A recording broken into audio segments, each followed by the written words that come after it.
Ooh, ooh. Big fish ish. Y'all know what it is. We got to talk about Jonathan Majors. We got to talk about Jonathan Majors. Give me one sec. All right, so we're going to get right into it. So I got a couple different feelings on the entire situation with him getting accused of, abuse. I don't even know all the details. Let me put that out. And I don't think anybody knows all the details, but just as far as him getting accused of something with his girlfriend, and then I think his girlfriend came out and said, no, it wasn't true. But what's happening to him right now, he's being presumed guilty rather than what we all fight for, right, with the law, when it says that you're innocent until proven guilty.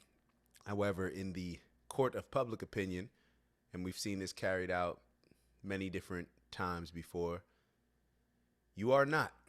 And that is because, especially when you're involved in a domestic situation with a woman, what are we taught? What did the Me Too movement start off, and then the feminists and all these other different groups? Believe women. By all means, believe women.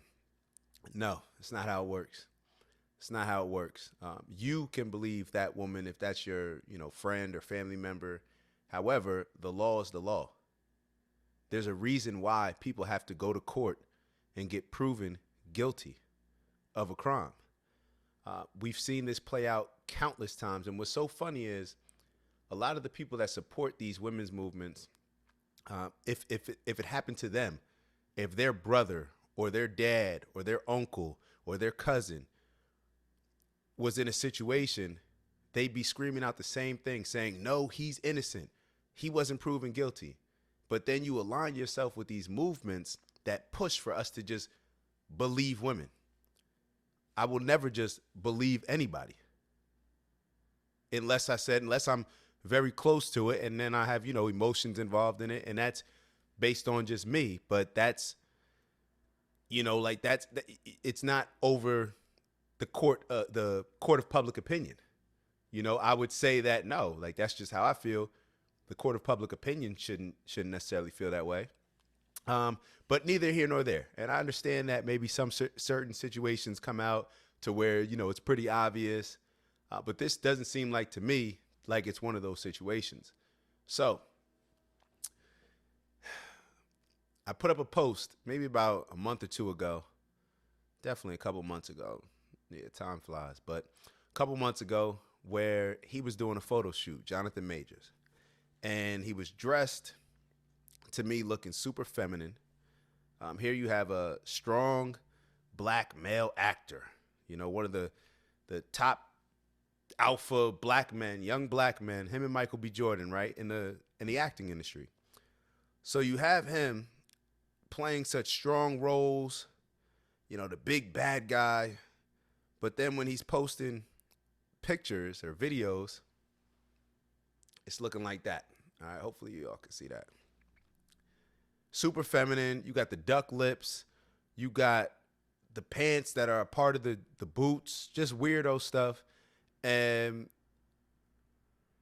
I say weirdo because I think that it's an overall agenda. People could dress however they want to dress. I say it's weird because I think that they're pushing an agenda to where they're trying to make him super feminine, the same way that we saw those photos of him with Michael B. Jordan, where it's like, what are y'all trying to get across with telling them to pose this way? Or with him and Michael B. Jordan deciding to pose this way? What are y'all trying to get across? And I think that it's just to further emasculate men.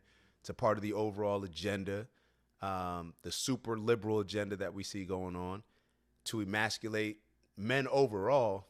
But like a lot of things, when they have these overall agendas that may be affecting a larger group, tends to impact black people a little bit more. So here you have this emasculated man, in my opinion, posing in these emasculated stances with these emasculated clothing on. And when I put up this post, so many women came out and, stood up for him. And when I saw other people criticizing, how he was, posting like this, a lot of women came and ran out and said, hey, let him post, let him wear whatever he wants to wear. He can wear pink. He can look feminine. That doesn't mean that he's not a real man, all these different things. And then you even had a lot of like soft men. And I'm saying soft for a reason. And it just is what it is. You had a lot of like soft masculine energy, soft men with a lot of feminine energy supporting this type of stuff, just saying like, oh, well, I don't see a problem with it, not understanding the impact. This impacts our kids. This impacts everything. This impacts our families.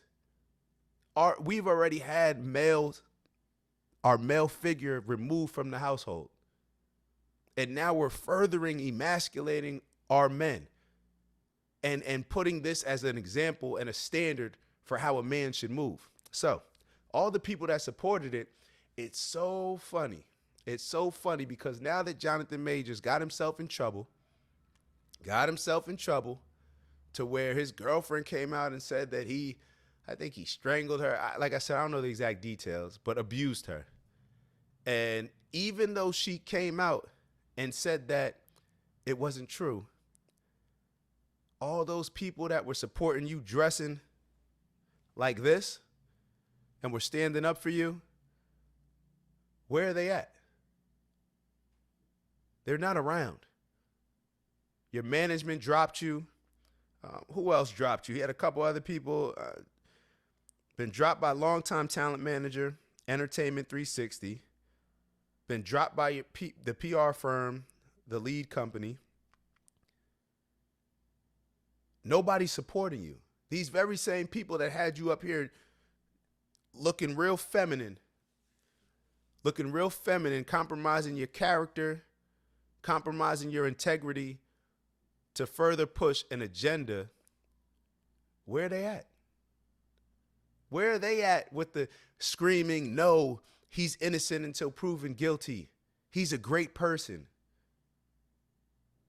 Where are they at? The way that they just dropped you, it's almost as if maybe they knew you were a bad person. I don't know. Is that why they're doing it? Or are they doing it to save face? Are they doing it because they don't really care about you? Because you're just a means to a bag of money for them. So while all these people that are okay with you dressing like this and moving in a super feminine way, while they're okay with that, as soon as something controversial happens to where you are not proven guilty of this, you have not gone to court for this, the woman came out and said that you didn't do it, but they're dropping you because they were never with you. They were never with you. You know the people that are standing up for you that I see on YouTube, making posts or on Instagram? The strong men across the board that were the ones telling you, bro, that ain't it. You posting all this feminine stuff, pucking your lips with the duck lips and stuff. That's not it. Those are the ones that are standing up saying like, yo, hold up. This brother didn't get proven guilty of anything. Why is he being presumed as guilty? But the people that left you, those were the ones allowing you to move out here in whatever way because they did not care about you, that was going to appease either their agenda or appease their pockets, because the other people that came in that want you to dress like that give you a bag of money to dress like that, your entire team's going to eat off of it. So I think we need to kind of reconsider and use this as a learning example, and maybe some time to reflect on who's really with us and who's not. Because there is a problem, a huge problem in society right now where men are being emasculated. There's a target to which a group of people have decided we are waging war against masculinity. And the very people who it impacts the most, y'all are aligning with these people. They're it's like you're falling for the finesse. What, ladies, y'all complain about how there's not any solid good men out here, how there's not any strong leaders out here, how there's not any men that you would be willing to follow out here. But then you support movements that further emasculate men and move them further away from the type of men that you're looking to date, that you're looking to take leadership from, as you say.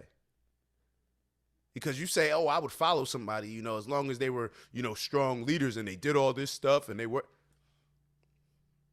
Those very men, these agendas are destroying.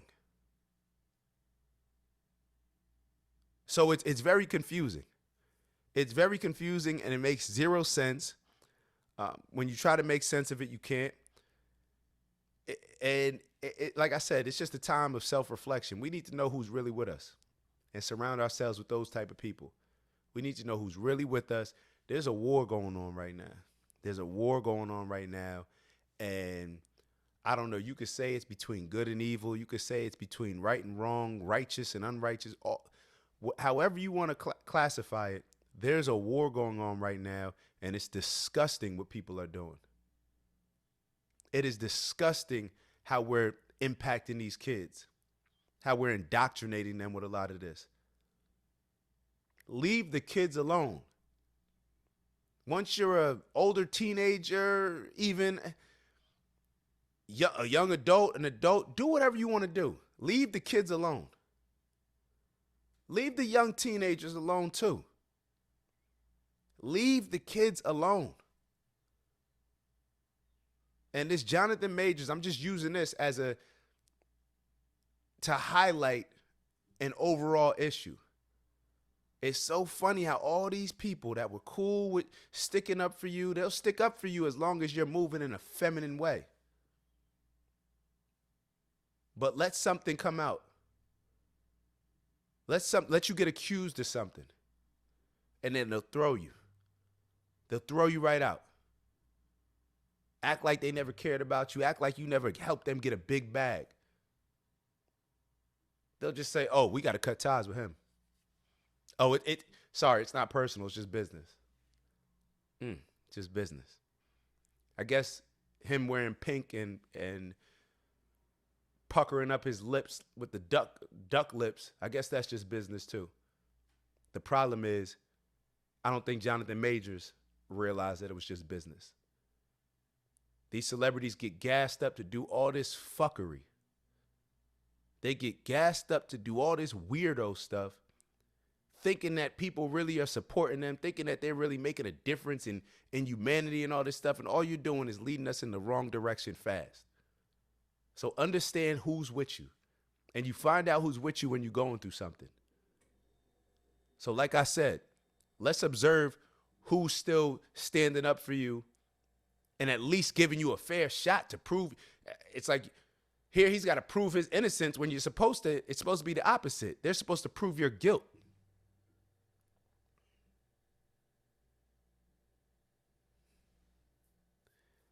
So let's stop compromising ourselves. And let's start standing on principles and morals, and let's start standing with people that are not just trying to use us for a bag, but that actually care, but actually have the best interests at heart, and our foundational principles, our values, our morals align. Because we see what happens when you're around people that just are around for the good time, that are around for the big bag, that are around so they can just use you. As soon as something happens, you're gone. You're thrown under the bus. How does that make you look when all these people that were supposedly super close to you just drop you? When she came out and said, your girlfriend came out and said that it wasn't true, they just drop you. It makes it seem like, for me, I'm like, damn, they must know that he's just beating women. That's what somebody's going to see on looking, rather than, his team supporting him. His team still standing by him. And if your team was cool, if they really see it as, oh, well, we knew there was an issue and this just was the last straw, your team is corny. Your team has no backbone, Because if this was enough just when it got out to the public, if that was the last straw, then that means they were never with you. Because if they were honorable, they would have cut ties with you and addressed it earlier on and not waited for it to come out to the public for them to have to say, oh, well, we can't deal with this. We can't be associated with this. Let's figure this thing out. I got to run, but just wanted to, have this convo with y'all. Maybe we'll do another video on it later on. But enjoy your day. Get to the bag with integrity, of course, and let's win.